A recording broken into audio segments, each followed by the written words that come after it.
Assalamualaikum warahmatullahi wabarakatuh. Selamat pagi menjelang siang untuk para warga belajar paket C. Ketemu lagi dengan mata pelajaran PAI. Apa yang sudah disampaikan minggu yang lalu adalah kaitan dengan bagaimana proses masuknya Islam ke Indonesia atau ke Nusantara, di antaranya melalui jalur perdagangan, jalur perkawinan, jalur pengajaran, jalur kesenian, dan tasawuf. Nah, untuk hari ini kita akan melanjutkan pembahasan kita ke kerajaan Islam di Nusantara atau di Indonesia. Namun sebelumnya kita lihat di sini ada peta penyebaran Islam di Indonesia. Penyebaran Islam di Indonesia di sini mulai dari Sumatera, Kalimantan, Jawa, Sulawesi, dan ini adalah sebaran Islam di Indonesia. Kemudian kita menginjak kepada kerajaan Islam di Nusantara. Di antaranya adalah kerajaan Islam di Sumatera, kemudian kerajaan Islam di Jawa, kerajaan Islam di Sulawesi, di Maluku. Itu yang akan kita bahas satu persatu. Di antaranya tadi kerajaan Islam di Sumatera ada dua yang pernah berkuasa, yaitu pertama adalah kerajaan Samudra Pasai, yang kedua kerajaan Islam Aceh Darussalam.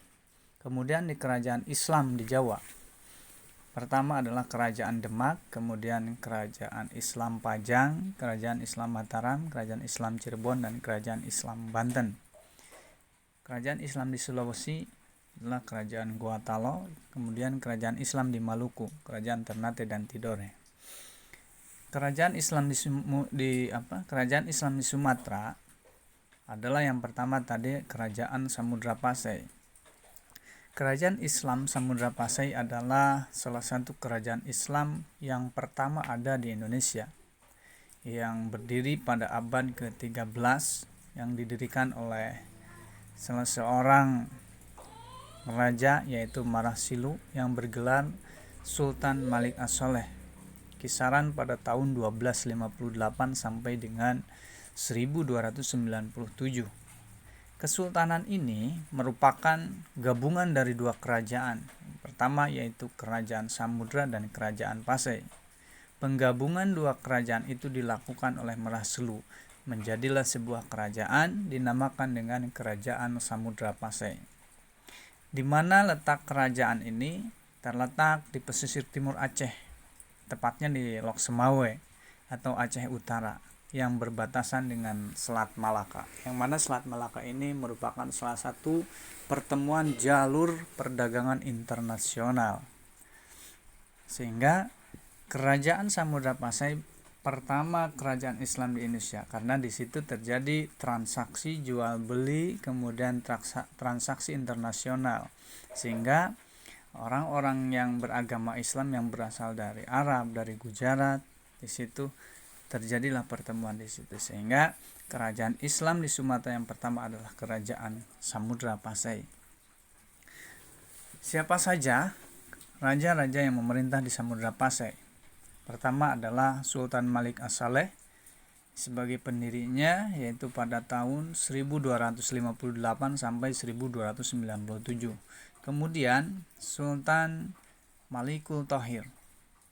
Beliau adalah putra dari Sultan Malikul Saleh yang berkuasa pada tahun 1297 sampai 1326 Masehi. Kemudian setelah itu digantikan oleh Sultan Ahmad yang bergelar Malik Al-Thohir II. Kemudian digantikan lagi oleh Sultan Zainal Abidin atau bergelar Malik Al-Thohir III. Ada kehidupan sosial dan kehidupan ekonomi yang dialami pada masa kerajaan Samudra Pasai. Kehidupan sosial pada kerajaan Samudra Pasai diatur berdasarkan ajaran Islam atau hukum Islam. Dan Samudra Pasai mendapat sebuah julukan Serambi Mekah. Kehidupan ekonomi Samudra Pasai ini menitik beratkan pada sektor perdagangan. Kemudian yang kedua, perkembangan ekonomi masyarakat Samudra Pasai yang sangat pesat menjadi sebuah perhatian dan incaran dari kerajaan lain di sekitarnya. Sehingga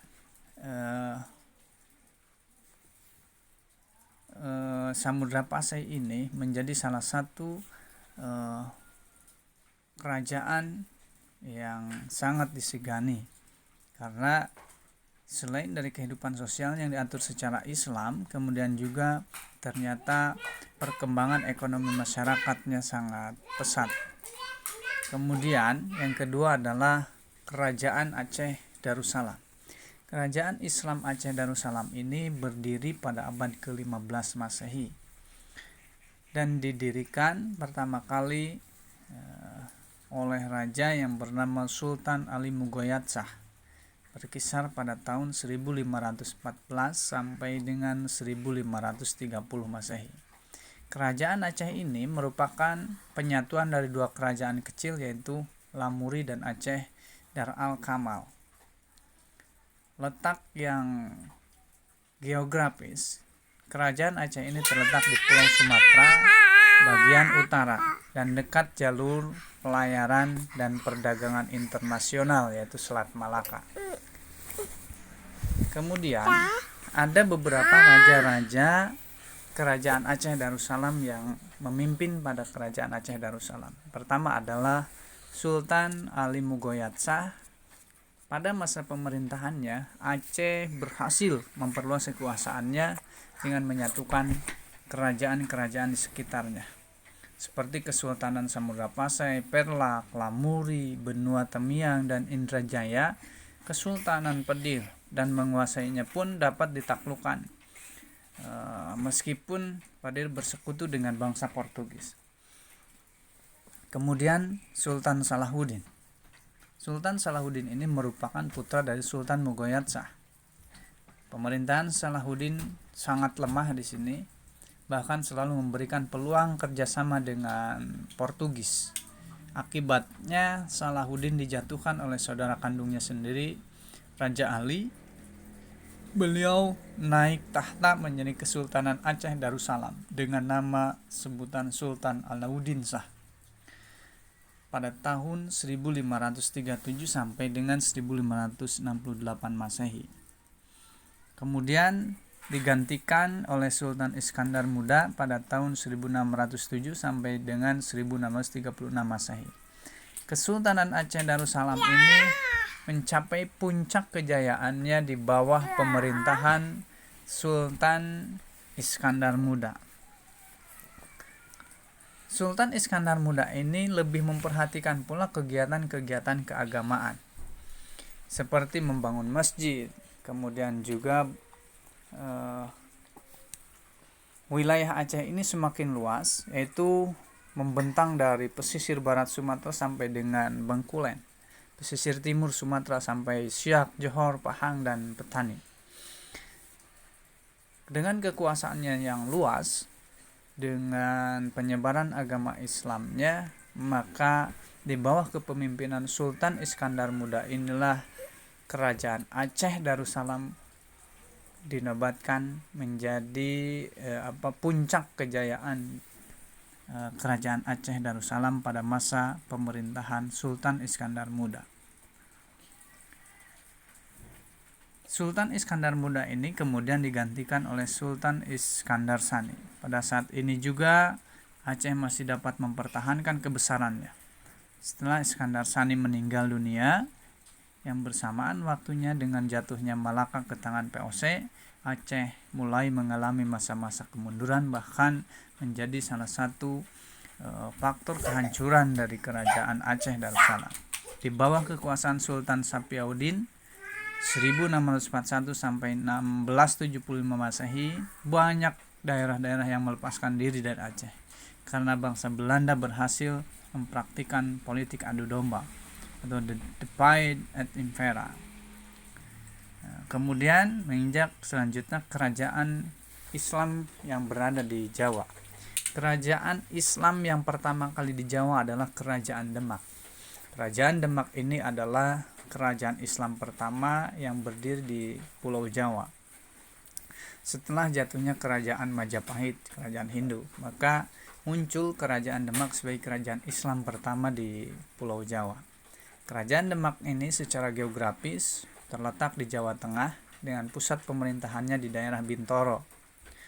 Terletak antara Bergola dan Jepara, di mana Bergola adalah pelabuhan yang penting pada masa berlangsungnya Kerajaan Mataram. Sedangkan Jepara akhirnya berkembang sebagai pelabuhan yang penting bagi Kerajaan Demak. Ini salah satu peta lokasi Kerajaan Demak. Kita bisa lihat di sini salah satu peta Kerajaan Demak.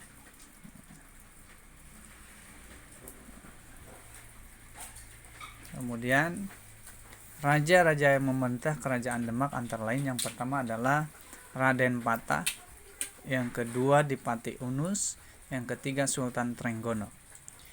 Kerajaan Demak ini berkembang sebagai kerajaan yang besar di Pulau Jawa.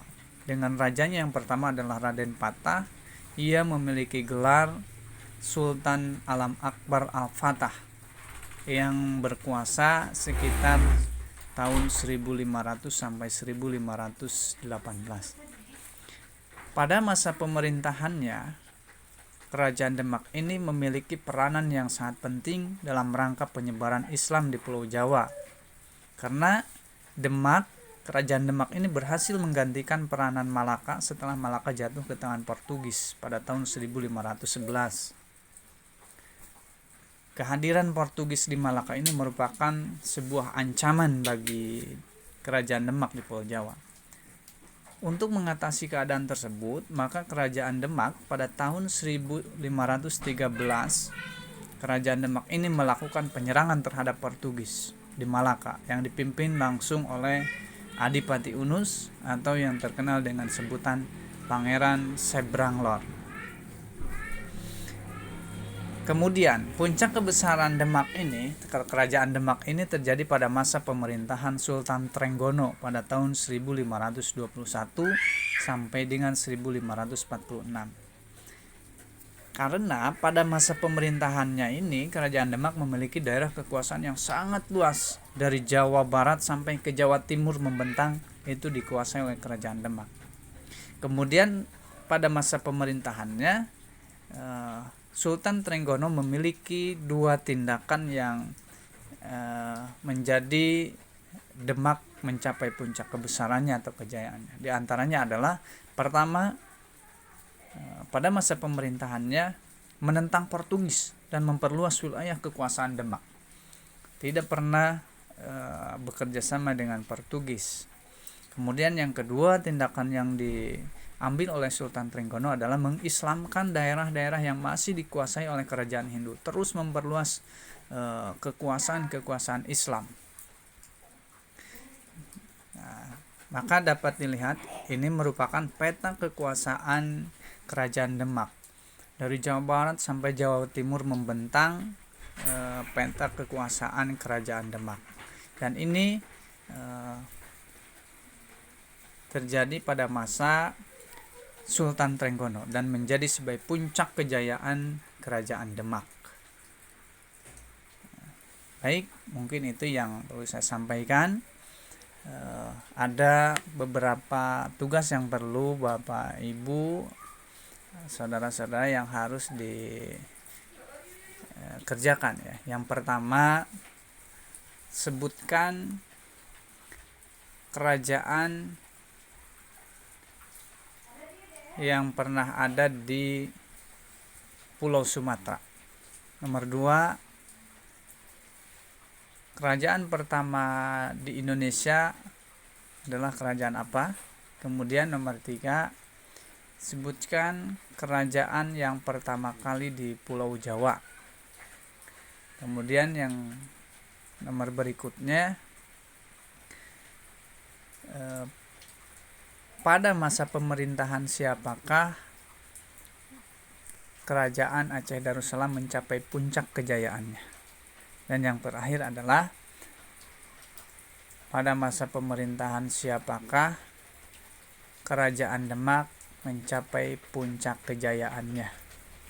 Terima kasih. Semoga kita bisa menyisihkan waktu untuk mengerjakan tugas ini. Assalamualaikum warahmatullahi wabarakatuh.